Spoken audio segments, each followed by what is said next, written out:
So I'm in a place called Niujie Street in Beijing, which is just the street behind me here, and there's a mosque here, but I'll talk about that in a second, because this area is what's called the Muslim area of Beijing, and it's known across the city as one of the best places to come to in order to enjoy amazing food, music, culture, and the colourful, vibrant of the Muslim community here in Beijing.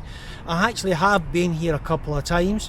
When I was here before, I made a video about the mosque which is here. It's an ancient mosque, I think dating back to something like just below 1000 AD, so 1025 years old. This mosque actually looks like a traditional temple, and that is understandable given that it is obviously here in the heart of Beijing, and it was built and reflected the architecture of that time. It is the largest, oldest mosque in Beijing, and it covers, I think, 10,000 square metres, and it is the spiritual home of around 11,000, 12,000 Muslims who are living and working here in Beijing. I'm going to do a little bit more of a walk, and I'll share some of that with you. Might do another area as well here in Beijing. So I actually came full circle. I walked down up one side of the street and then back round, came down from where the metro is, and it's a really cool, vibrant area. Probably came at the wrong time. It's a bit cold today, and I would love to have share with you some more of the Muslim community, and maybe come back across with Lisa at some point. But I'm sure if I did that, then people would leave a comment or two below somewhere, and no doubt the comments would be, some of them would be the usual hateful comments, and I suspect that some of the comments that would be written in that tone would pick up on that religious aspect, and I really don't want to get dragged into the whole conversation too deeply because it's often exhausting, and I feel so much of the narrative around that subject is designed to keep us all fighting with each other, in particular in the West, and it takes too much energy for me to discuss things when most people will never move on their position or their entrenched opinions, as I would say. And sometimes the positions that they take is so outlandish, it's hard to believe that is a real person making a real comment. I remember reading a comment, a tit for tat comment, somebody actually said, and I quote here, winning an argument with someone intelligent is difficult.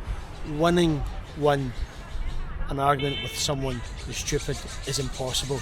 And I kind of subscribe to that theory. So go ahead and leave your comments in the box below. So I can be such a dummy sometimes. Where I was in Niujie Street at that mosque, I realised as I jumped in a taxi and we drove away, there was a side entrance, so I could have went into the mosque and had a look.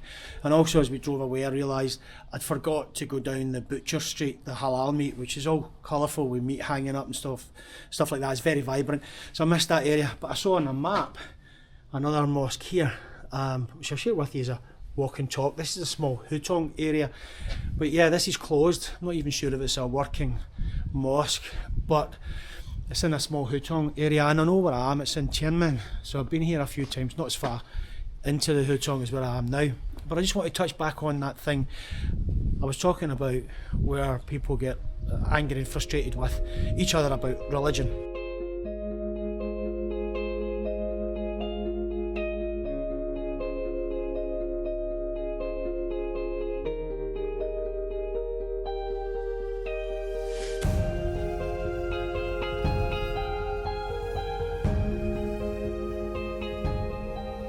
I've just been walking around trying to see if I can get into the mosque. It doesn't look like I'm going to get into it, but I just wanted to come back and touch on this idea of the religious narrative that's getting everybody so angry in the West. I would suggest that the narrative to get us all fighting over religion is by design, because there is loads of historical evidence to support that many religions lived peacefully together with no conflict.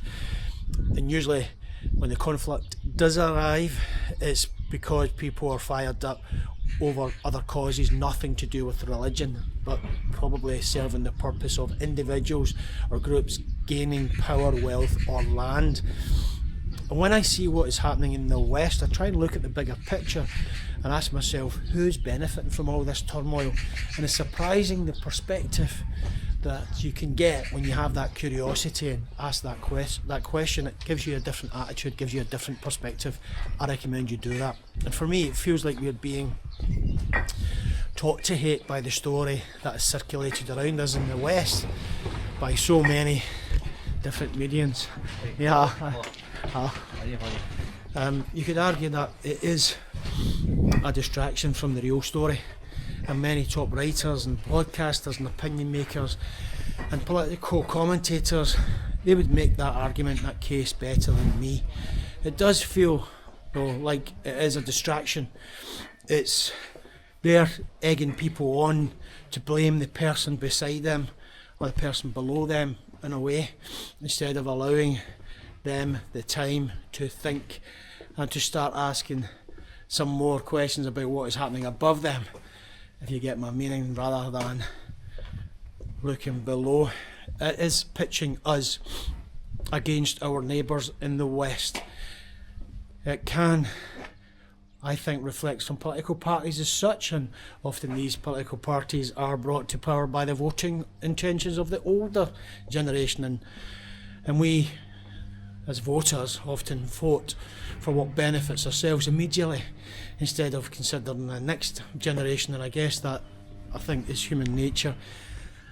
So I don't think I'm actually going to be able to get into the mosque. I think it's actually closed. It's a Wednesday afternoon, so no doubt it'll be closed and locked up and it's not prayer time.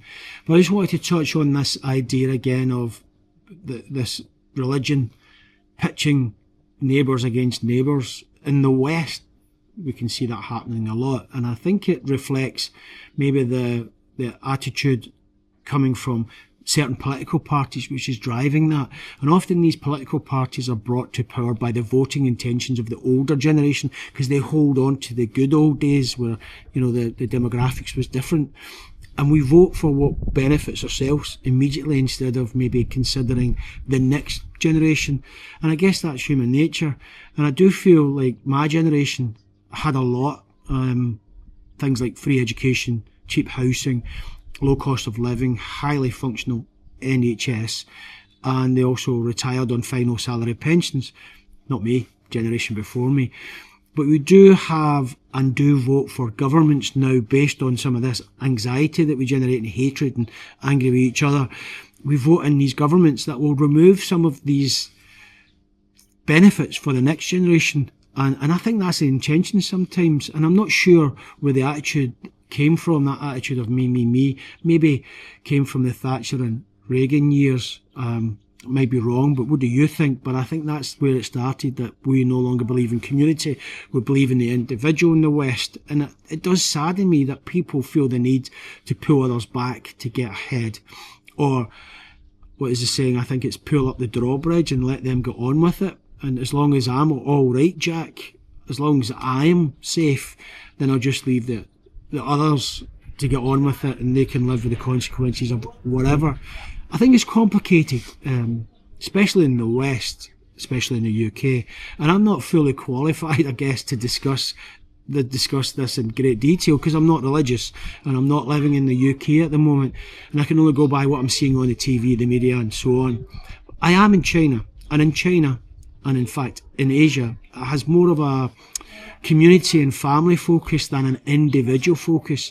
The focus that we have in the West, it's all about myself first, which is that theme in the West, and it can often lead us to punch down instead of look up and question things. Speaking of religions, I'm just passing the Man United Theatre of Dreams store here in Beijing. Some people think that football is a religion. In the UK, maybe some cases it is for some people, not me. But anyway, one thing I do always have to keep in mind, catch myself about though, is to take into account how people actually feel. Sometimes if someone makes me feel angry, and of course they cannot tell me I do not feel angry because it's my feeling. How you make me feel is how I feel. You've no option in going along with that fact that I feel angry. But you can help me change, and you can also help me understand what has made me feel that way. And that takes dialogue. And if you scale that up to where we are now in the West, people are angry, and there's no denying that. They're angry about lots of things, from immigration to the cost of living. You scale that up. To change that anger, it takes dialogue, listening, and that is often what is missing, especially between our ruling class and us, the common people, the common person on the street. We, the people on the street, are often too busy being angry with each other to listen to each other, talk to each other, and trust me, I've been there many a time. I think we all have, but somehow age and experience makes you reflect on that, and that wisdom can make you think about what direction you're punching, up or down. Technically, it's supposed to work that way, in my opinion, as you get older. However, I do question if it still works like that in the West. So I'm going to finish up this video now and tell a little bit of a story. So Jordan Peterson is a social commentator, also, in my opinion, a very angry guy, often wired up on his own emotions and a rhetoric that I struggle with his reasoning. He's a person I agree and disagree with on a daily basis when I watch his content, but he did tell a story once that hit the mark with me. He told this story. There was a wealthy lady shopping in a local farmer's market, and she asked the local trader who was selling his eggs on the side of the street how much were the eggs, and he said a price, and she haggled him down to a much lower price. He needed to sell the eggs because business was slow, and well, I think the lady needed to feel good about her bargaining power or something. But later the lady met a friend at a very fancy, expensive local restaurant, and she bought a great meal, and when they finished the meal she left a huge tip for the waiter. And I think about that story often. Peace out.